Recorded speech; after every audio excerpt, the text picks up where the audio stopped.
Welcome to my channel. और आज हम स्टार्ट कर रहे हैं हमारी एक्सरसाइज 5th। कौन सी एक्सरसाइज है ये? Exercise 5th। इसका नाम है फ्रैक्शन। तो फ्रैक्शन का मतलब क्या होता है? फ्रैक्शन का मतलब होता है कोई भाग या कोई टुकड़ा, ठीक है, या हम कह सकते हैं पार्ट, ठीक है। क्या मतलब होता है फ्रैक्शन का कि हमने, मान लो हमारे पास है एक, ये है पिज्जा है, ठीक है। अब ये पिज्जा कितना है? एक। अब इस पिज्जा को हमने 4 लोगों में डिवाइड करना है, ठीक है। तो क्या करेंगे, हम इसके 4 हिस्से कर देंगे। कर दिए। अब ये वाला जो होगा ये एक, ये क्या हुआ? एक हुआ, ठीक है। ये एक किन में से है? ये 1 2 3 4 में से एक पार्ट है। तो हम इसको कैसे लिखेंगे? 1/4, ठीक है। अगर हमें मान लो ये है कंप्लीट, ये एक है, ये एक है और ये पूरा एक है, ठीक है। तो हमने ये जो 2 पार्ट्स थे उनको मिक्स कर दिया, ठीक है। अब क्या हुआ? ये जो 2 पार्ट्स थे, 2 अपॉन में ये टोटल कितने थे? 4, तो 2/4, ठीक है। इस 2/4 को हम 1/2 भी लिख सकते हैं। 1/2 मतलब हाफ, आधा। तो ये कितना है? आधा है। सॉरी, ठीक है। तो क्या हो रहा है कि हमने किसी एक कंप्लीट चीज के कुछ हिस्से कर दिए। उन हिस्सों को हम कैसे लिखेंगे? ये होता है उसका फ्रैक्शन, ठीक है। अब एक और एग्जांपल लो। जैसे हमारे पास है ये डेयरी मिल्क की चॉकलेट, ठीक है। डेयरी मिल्क की चॉकलेट सबको अच्छी लगती है, तो उस पर ऐसे पार्टीशन बने होते हैं, है ना। चॉकलेट पर ऐसे पार्टीशन बने होते हैं। अब ये टोटल कितने हैं? कितने काउंट करेंगे हम? 1 2 3 4 5 6 7 8। टोटल कितने हैं? ये 8 है, ठीक है। 8 में से अगर मैं ये वाला पार्ट किसी को दे रही हूं तो मैं लिखूंगी 1/8, ये एक पार्ट, ठीक है। अगर मैं दे रही हूं, ये दोनों पार्ट मैं किसी को दे रही हूं, तो इन दोनों को मिलाकर, ये और ये, इन दोनों को मिलाकर 2 है ये, तो 2/8 ऐसे लिख सकते हैं। इसके बाद अगर मान लो हम ये चारों पार्ट्स, ये चारों, मैं इसको ब्लू से लिख रही हूं। अगर मान लो ये चारों पार्ट हम किसी बच्चे को देते हैं, तो हमने उस बच्चे को चॉकलेट का कितना पार्ट, कितना भाग दिया? तो ये हो गए, ये टोटल कितने हैं? 4 4 और कंप्लीट चॉकलेट के अंदर कितने पार्ट्स थे? 8। तो हमने उसको कितना दिया है? 4/8, ठीक है। तो फ्रैक्शन का मतलब क्या होता है? किसी एक कंप्लीट चीज के बराबर हिस्से करो, आप बराबर हिस्से कर दो। उसके बाद उसमें से जितने पार्ट्स आप ले रहे हो उसको ऊपर लिखो और जितने आपने टोटल उसके पार्ट किए थे उसको नीचे लिखो। ये बन जाएगा उसका फ्रैक्शन, उसका भाग, उसका टुकड़ा या उसका एक पार्ट, ठीक है। तो मैं अब एक एग्जांपल बताती हूँ आपको। देखो हमारे बुक में दिया हुआ है एग्जांपल नंबर 1। क्या दे रखा है? 1/20 प्लस 3/20 प्लस 9/20, ठीक है। क्या कह रहा है? मान लो कोई चीज है, उसके 20 पार्ट्स की, तो ये हमने ले ली एक चीज, इसके हमने करने हैं 20 पार्ट्स,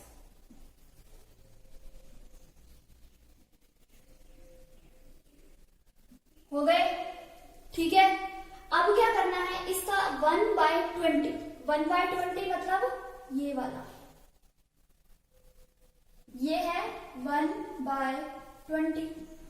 इसके बाद जो ये वाला है 3/20, तो ये 3 बच गए यहाँ पर, इनको हम कंप्लीट को लिख सकते हैं 3/20। उसके बाद है 9/20, तो 9 काउंट करो, 1 2 3 4 5 6 7 8 9, यहां से ये ले लो, ये हो गया हमारा 9/20। ठीक है, कैसे लिखा है, सारे जो हमने इक्वल पार्ट्स किए वो 20 हैं टोटल। अगर आपने 1 उठाया तो वो 1/20 पार्ट है उसका, अगर आपने 3 उठाए तो 3/20, और अगर आपने 9 उठाए तो 9/20। ठीक है, अब क्या है, इनको जब हम ऐड करेंगे तो हमें एक बात इनके बारे में कॉमन ध्यान रखनी है कि ये जो होगा डिनोमिनेटर, जब भी हम फ्रैक्शन को लिखेंगे तो जो ऊपर वाला होगा वो होगा न्यूमरेटर, और जो नीचे होगा वो होगा डिनोमिनेटर। ठीक है, ऊपर जो भी है वो न्यूमरेटर कहलाएगा और नीचे जो भी है वो डिनोमिनेटर कहलाएगा। ठीक है, अगर डिनोमिनेटर सेम है, डिनोमिनेटर अगर सेम है तो हम उस डिनोमिनेटर को नीचे एज इट इज लिख देंगे, लिख दिया। उसके बाद ऊपर है जो, उसको हम लिखेंगे, ये है 1 + 3 + 9, क्योंकि इन तीनों का जो डिनोमिनेटर है नीचे वाला है वो सेम है, तो हम यहाँ पर कोई ज्यादा काम नहीं करेंगे, सिर्फ उस डिनोमिनेटर को नीचे लिखेंगे और ऊपर वाले जो हैं उनको हम ऐड कर देंगे। 9 + 3 12, 12 + 1 13, तो आंसर आएगा हमारा 13/20। ठीक है, 13 क्या है, न्यूमरेटर है और 20 डिनोमिनेटर है। ठीक है, अब दूसरा लेकर चलेंगे हम एग्जांपल, जिसमें हम ये जो डिनोमिनेटर होगा उसको अलग लिखेंगे, मतलब डिनोमिनेटर अगर अलग अलग हो तो उसको हम कैसे ऐड करेंगे। एग्जांपल नंबर 2 है आपकी बुक में, ये 1/8 + 3/5। अब यहाँ पर दोनों डिनोमिनेटर जो है वो अलग अलग है, तब हम क्या करेंगे, तब हम इनका एलसीएम लेंगे, और एलसीएम क्या होता है, लीस्ट कॉमन मल्टीपल। ठीक है, तो क्या करेंगे हम, इनका जो नीचे वाले हैं डिनोमिनेटर जो है उनको हम यहाँ पर लिखेंगे। अब इनमें से कोई भी एक देखो किससे मल्टीप्लाई हो रहा है, ये 2 से हो रहा है और ये 1 और 5 से होगा बस, तो हम 2 से करेंगे पहले इसको डिवाइड, तो 2 4 × 8 और 5 को हम एज इट इज लिख देंगे। इसके बाद ये 4 फिर से 2 से मल्टीप्लाई होगा, तो 2 2 × 4 और ये आ गया 5। फिर यहाँ पर हम लिखेंगे 2 1 × 2 और ये 5 एज इट इज। तो क्या आया हमारे पास, यहाँ पर 2 × 2 × 2 × 5। 1 को लिखने का कोई फायदा नहीं है क्योंकि वो उतना ही आएगा। अब इनको हम मल्टीप्लाई करेंगे, 2 2 × 4, 4 2 × 8, 8 5 × 40, मतलब इनका जो कॉमन होगा, कॉमन डिनोमिनेटर जो होगा वो 40 आना चाहिए। ठीक है, अब देखो हम इन दोनों का कॉमन डिनोमिनेटर बनाएंगे, 1/8 × हमें कितना बनाना है, 40 बनाना है, तो हम इस 40 को यहाँ लिख लेंगे, ये डिनोमिनेटर है इसलिए नीचे लिखा जाएगा। ठीक है, अब यहाँ पर हम कोई ऐसा डिजिट लिखेंगे जिससे हम मल्टीप्लाई करें तो 40 आ जाए। तो 8 की टेबल में 40 कब आता है, 8 5 × 40। ठीक है, ऊपर भी हम 5 लिख देंगे, ऊपर वही लिखना है जो नीचे यहाँ पर लिखना है। ठीक है, तो 5 1 × 5, तो आ गया हमारे पास ये। ठीक है, अब दूसरी थी हमारे पास 3/5, इसका भी हम कॉमन डिनोमिनेटर क्या है 40, तो हम 40 कैसे लेकर आएंगे, यहाँ पर इस 5 को 40 से डिवाइड करेंगे तो कितना आएगा 8, 5 8 × 40, और जो यहाँ पर लिखा है उसी को हम ऊपर लिख देंगे। ठीक है, तो 8 3 जा 24। अब इन दोनों का कॉमन डिनोमिनेटर आ गया, इन दोनों को हम ऐड कर लेंगे। कैसे ऐड करेंगे? 5/40 प्लस 24/40, कॉमन डिनोमिनेटर है 40, ऊपर वालों को हम एज इट इज ऐड करके लिख देंगे। आंसर क्या आएगा? 29/40। ठीक है, तो ये हमारा सेकंड एग्जांपल कंप्लीट हो गया। इसके बाद थर्ड एग्जांपल है इसका।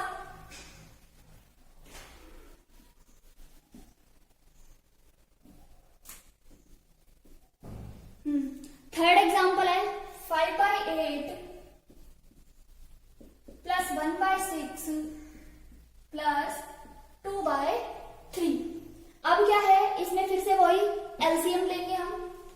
एलसीएम लेंगे तो इनको ऐसे लिखेंगे 8 6 3, ये डिनोमिनेटर है, इनको हम ऐसे लिखेंगे।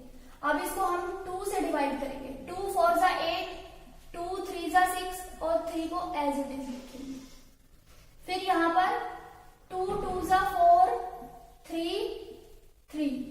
अब ये किससे जा रहा है, किससे डिवाइड होगा? ये 3 से, तो 2 को एज इट इज लिखेंगे। 3 1 जा 3, 3 1 जा 3। क्या क्या आया यहाँ पर? 2 इंटू 2 इंटू 3 इंटू 2। जो भी आएगा वो इनका कॉमन डिनोमिनेटर आ जाएगा। जैसे 2 2 जा 4, 4 3 जा 12, 12 2 जा 24 आ गया। अब हम इन सबको डिनोमिनेटर 24 की फॉर्म में कन्वर्ट करेंगे। जैसे 5/8 है इंटू, हमने डिनोमिनेटर काउंट कर लिया पहले 24, तो यहां पर हमें 24 लेकर आना है। यहां पर 8 है, 8 के टेबल में 24 कब आता है? जब हम 8 3 जा 24, जो नीचे लिखा है उसी को ऊपर लिख देंगे। कितना आया? 5 3 जा 15। उसके बाद 1/6 है ये वाला, इसको हम डिनोमिनेटर 24 की फॉर्म में बनाएंगे।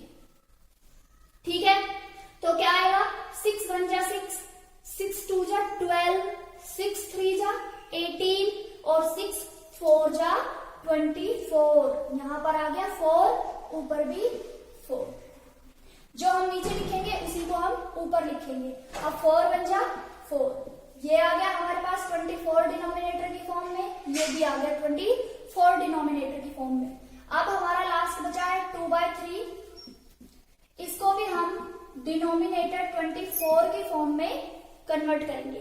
तो 3 की टेबल में 24 कहां पर आता है? 3 8 जा 24। ठीक है, तो ऊपर भी 8 आ जाएगा। 8 2 जा 16 आ गए तीनों डिनोमिनेटर 24। अब इन तीनों को हमने क्या करना है? ऐड करना है। 24 नीचे लिखेंगे, 15 प्लस 4 प्लस 16 क्या आया? 35/24। ठीक है, अब ये जो 35/24 है, इसको हम मिक्स्ड फ्रैक्शन की फॉर्म में भी कन्वर्ट कर सकते हैं। ठीक है, 35/24 है, ऊपर बड़ा है, ऊपर ज्यादा है, नीचे कम है, तो क्या करेंगे हम? इसको हम डिवाइड करेंगे। 24 1 जा 24, कितना बचा? 5 में से 4 गए 1, 3 में से 2 गए 1।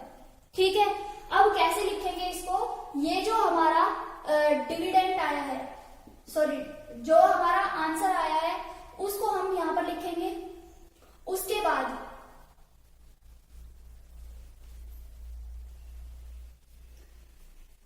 जो ये वाला आया है हमारा उसको लिखेंगे यहां, और जो ये है उसको लिखेंगे यहां पर। ठीक है, जो हमारा डिनोमिनेटर है उसको नीचे लिख देंगे। ठीक है, सिंपल सा है। जो आंसर आया है डिवाइड करने के बाद उसको साइड में लिखेंगे, और जो हमारा रिमेनिंग आया है, जो बच रहा है, उसको हम ऊपर लिख देंगे। ठीक है, जब भी हम इसको सॉल्व करेंगे तो कैसे करते हैं? 24 को इससे मल्टीप्लाई करेंगे, मतलब डिनोमिनेटर को इससे मल्टीप्लाई करेंगे और ये ऐड कर देंगे उसमें। तो क्या होगा 24 इंटू 1 प्लस 11 अपॉन 24। 24 बन जा 24 प्लस 11 अपॉन 24। आंसर आ गया आपका 35/24। यही तो था। ठीक है, तो ये हमारे एग्जाम्पल्स हो गए हैं। इसके बाद हम नेक्स्ट वीडियो में इसके एक्सरसाइज के क्वेश्चंस करेंगे। तब तक आप अपने ये एग्जाम्पल्स जो है वो अच्छे से करके देख लीजिए, सॉल्व करके देख लीजिए। कहीं पर कोई प्रॉब्लम आती है तो आप कमेंट सेक्शन में लिख सकते हो, मैं जो भी आपकी प्रॉब्लम होगी उसको सॉल्व कर दूंगी। Okay, thank you.